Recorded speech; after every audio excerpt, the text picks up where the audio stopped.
Steno Wale Babu welcomes you.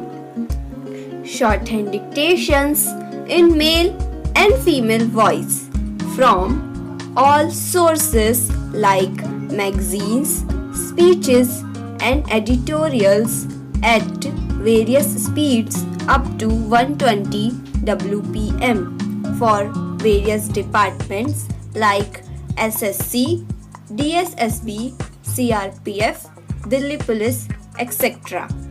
Please like, share and subscribe the channel. Thank you. Number 18. I am glad to know that Kerala has launched a massive decentralization drive to break this impasse. Effective decentralization will meet the challenges of development. I am sure the unique People's Planning campaign in your state has addressed this issue. Increase in agricultural production and productivity by better use of local resources, halting environment degradation through local action, improvement in delivery of services through local control, and higher investment in priority areas through reduced leakages and the mobilization of local resources are the fruits of decentralization. Decentralization transfers power to the people. It enlarges democracy by increasing the participation of the people. The panchayat and urban local bodies should be seen as conduits of power to flow to the ordinary people. They should not be seen as power centers but as trustees of the people, as agencies of public service, and as instruments of face-to-face democracy. For decentralization to be effective, it has to be free from corruption, nepotism, and patronage. This can be done only if there is scope for genuine people participation. Control from below is the best check against possible abuse of power by local authorities. The word participation is often used very loosely. One has to be very clear about what it means. There can be pseudo participation where people are got together only for the sake of official record. There can be manipulative participation where people are collected for attainment of ulterior motives. Genuine participation involves not merely giving a voice or the freedom to air opinions, grievances, and demands. It involves the power of choice. That means people's right to decide what they want and what their right to monitor the functioning of the government. The Gram Sabha, where all the electors get together, becomes a critical institution of democratic decentralization.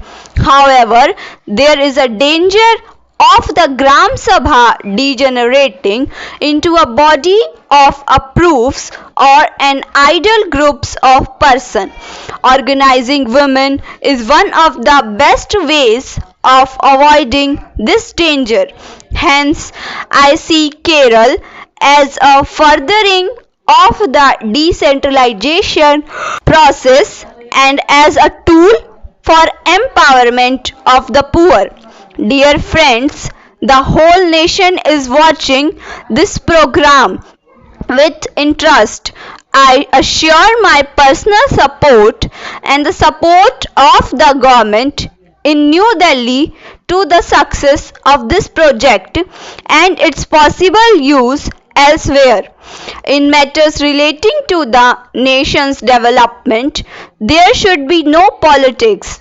I consider It is a privilege to be present on this important occasion, and I am not saying this in a manner of formality. As Prime Minister of the country, I am invited to attend many functions and inaugurate many programs. Each one of them is significant in its own way, having a bearing on the social and economic development of our country. But some programs carry a greater emotional content in them and give a deeper sense of personal satisfaction. This is because any degree of success in these programs directly transforms itself into a smile on a child's face, happiness in a suffering family, and a sense of accomplishment in the community.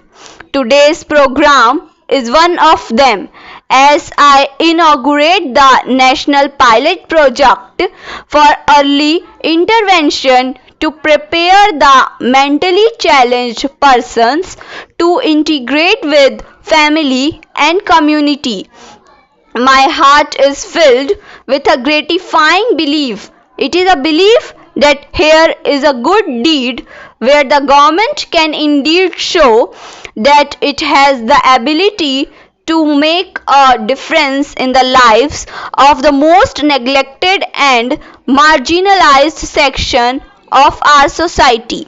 Independent India has seen many distortions in the development process, resulting in different kinds of inequalities in our society. These inequalities have pushed the poor and several other sections of our population to the margins of our national life. But when we look at the mentally challenged persons in our midst, and I am using the term mentally challenged deliberately as a more suitable substitute to the description mentally retarded, when we find they live on the margins of every section of society, including those that are themselves marginalized.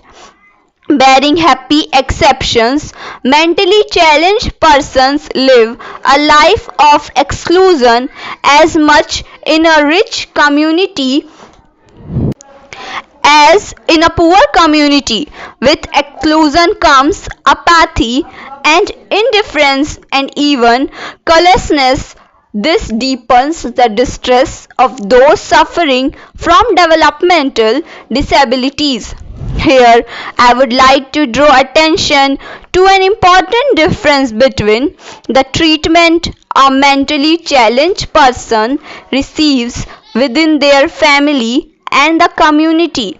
Family is still a strong institution in India, even though it is coming under many negative pressures, especially in cities and towns. Values such as love and care are still fairly deep rooted in the family structure. Hence, mentally challenged persons receive affection and assistance in many families. But the same cannot be said about the community. The rapid erosion of a sense of caring and empathy in our community life is the most painful feature of present day social life in India. This lack of caring and sensitivity manifests itself most starkly in the treatment given to disabled. Thank you.